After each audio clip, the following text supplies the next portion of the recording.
Hi friends, welcome to మన ప్రజా కవి ఛానల్కి స్వాగతం. ఫ్రెండ్స్, ఈరోజు వీడియోలో మనం సీతాదేవిని అగ్ని ఎందుకు దహించలేకపోయింది అనేటువంటి విషయాన్ని తెలుసుకుందాం. ఫ్రెండ్స్, రామాయణంలో సీతాదేవి లంక నుండి తిరిగి వచ్చిన తర్వాత తనను తాను పరీక్షించుకోదలచి అగ్ని ప్రవేశం చేసిన తిరిగి ఎలా బయటపడింది మరియు ఆ అగ్ని ప్రవేశంలో జరిగినటువంటి ప్రక్రియను వేమన గారు చెప్పినటువంటి ఒక చక్కటి పద్యం ద్వారా తెలుసుకుందాం. అగ్నిశిఖల యందు నమరంగ మమకార మభవు మీద ధ్యాన మమరనునిచి ఆహుతి అగు వెనుక హరుణ కర్పిత మౌను విశ్వదాభిరామ వినురవేమ. అంటే ఫ్రెండ్స్, ఇక్కడ చూడండి, అగ్నిశిఖల యందు నమరంగా మమకార మభవు మీద ధ్యాన మమరనునిచి అంటే సీతాదేవి తన పాతివ్రత్యాన్ని పరీక్షించుకోదలచి అగ్నిశిఖల యందు నమరంగా అంటే అగ్నికీలల మధ్య కూర్చొని మమకార మభవు మీద ధ్యాన మమర నునిచి అంటే ఇక్కడ మమకార అంటే సీతాదేవి తనలో ఉన్నటువంటి ఎంతో మమకారంతో, ప్రేమతో, భక్తితో మభవు మీద అంటే ఇక్కడ మభవు అంటే ఆత్మీయమైన వాడు, ప్రియమైన వాడు, అటువంటి వాడి మీద ధ్యాన మమర నునిచి అంటే ఇక్కడ సీతాదేవికి అంత ఆత్మీయమైన వాడు, అంత ప్రియమైన వాడు ఎవరున్నారు? శ్రీరామచంద్రుడే కదా. అటువంటి వాడి మీద సీతాదేవి తనలో ఉన్నటువంటి ఎంతో మమకారంతో, ప్రేమతో, భక్తితో ధ్యాన మమర నునిచి తన మనస్సును అతనిపై అమర్చి అగ్నికి ఆహుతవుతుంది. అలా ఎప్పుడైతే ఆమె అగ్నికి ఆహుతవుతుందో అప్పుడు సీతాదేవి పరమేశ్వరుడికి అర్పితమైనట్లే కదా. ఎందుకంటే పంచభూతాల్లో ఒకటైనటువంటి అగ్ని పరమేశ్వరుని ఆధీనంలోనే కదా ఉండేది. అలాంటప్పుడు అగ్నికి ఆహుతి అయినటువంటి సీతాదేవి కూడా శివుడికి అర్పితమైనట్లే. అందుకే అన్నాడు, ఆహుతి అగు వెనుక హరుణ కర్పితమౌను విశ్వదాభిరామ వినురవేమ. అంటే ఫ్రెండ్స్, ఇక్కడ వేమన గారు చెప్పదలుచుకున్నది ఏమిటంటే, ఎప్పుడైతే సీతాదేవి తన పాతివ్రత్యాన్ని పరీక్షించుకోదలచి అగ్ని ప్రవేశం చేస్తుందో అప్పుడు సీతాదేవి అగ్నికీలల మధ్య కూర్చొని ఎంతో మమకారంతో, ప్రేమతో, ఎంతో భక్తితో కూడుకున్నటువంటి తన మనసును తనకి ఎంతో ఆత్మీయుడైనటువంటి మరియు ప్రియమైనటువంటి శ్రీరాముడి మీద తన ధ్యాసను ఉంచి అగ్నికి ఆహుతవుతుంది. అలా ఎప్పుడైతే సీతాదేవి అగ్నికి ఆహుతవుతుందో అప్పుడు తన దేహం సాక్షాత్తుగా పరమేశ్వరుడికే అర్పితమవుతుంది అని చెప్పి వేమన గారి భావం.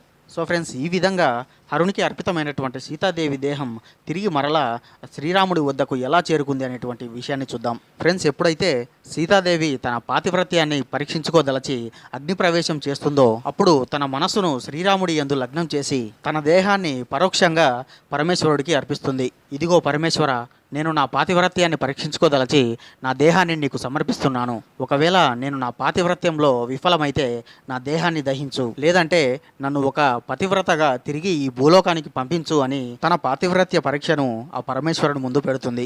అలా సీతాదేవిని పరీక్షించినటువంటి పరమేశ్వరుడు సీతాదేవి యొక్క పాతివ్రత్యానికి, నిజాయితీకి, ధర్మానికి ఆ పరమేశ్వరుడు ఇంతటి పతివ్రత స్త్రీమూర్తులను పరీక్షించుట ఉచితం కాదని, ఇంతటి పాతివ్రత్యాన్ని పాటించినటువంటి స్త్రీ యొక్క దేహాన్ని సాక్షాత్తు పంచభూతుడైనటువంటి అగ్ని కూడా దహించలేనని వెనక్కి తగ్గి ఆ పరమేశ్వరుడు సీతాదేవిని ఒక పతివ్రతగా తిరిగి భూలోకానికి పంపించడం జరుగుతుంది.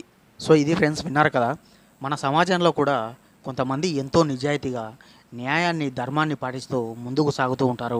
అయినా సరే అప్పుడు సీతాదేవి ఏ విధంగా అయితే పరీక్ష ఎదుర్కొందో ఇప్పుడు కూడా మన సమాజంలో ఉన్నటువంటి కొంతమంది నిజాయితీ పరులు సమాజం పెట్టేటువంటి పరీక్షలకు గురవుతూ ఉంటారు.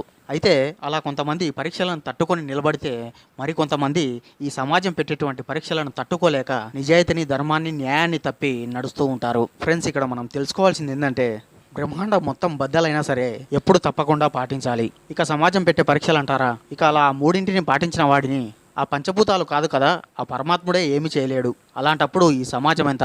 అయినా ఈ సమాజంలో అలాంటి వారిని పరీక్షించే వాళ్ళంతా నీతి మాలిన వాళ్ళే. అయినా అటువంటి నీతి మాలిన వాళ్లకు తలొంచితే మనం నీతిని దారి మళ్లించిన వాళ్ళం అవుతాం. సో ఇక్కడ సీతాదేవిని కూడా ఎవరు పరీక్ష చేయలేదు. సీతాదేవి తనంతట తాను పరీక్షించుకోదలచి అగ్ని ప్రవేశం చేసింది. ఇది సీతాదేవి యొక్క పారదర్శకతకు అద్దం పడుతుంది. సో ఇది ఫ్రెండ్స్, విన్నారు కదా. ఇప్పుడున్న కలియుగంలో కూడా కొంతమంది స్త్రీమూర్తులు సీతాదేవి అంత గొప్పవాళ్ళు కాకపోయినా ఆమె పాతివ్రత్యానికి ఏమాత్రం తీసిపోకుండా కొంతమంది స్త్రీలు నడుచుకుంటూ ఉంటారు. అటువంటి స్త్రీమూర్తులకు ఈ వీడియో అంకితం. సో ఇది ఫ్రెండ్స్, విన్నారు కదా. మరో వీడియోలో మరో పద్యంతో మళ్ళీ కలుద్దాం. అంతవరకు సెలవు. Keep watching.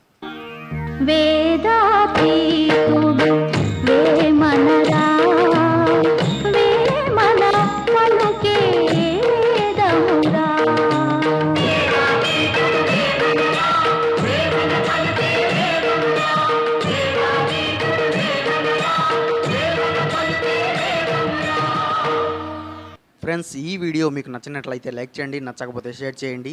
ఈ ఛానల్ మీకు ఎంతో కొంత యూజ్ అవుతుందంటే మాత్రం సబ్స్క్రైబ్ చేసుకోండి. ఓపికతో విన్నందుకు ధన్యవాదాలు. వేమన గారి ఆశీస్సులు ఎల్లప్పుడూ మీపై ఉండాలని కోరుకుంటూ ఇట్లు మీ ప్రజాకవి.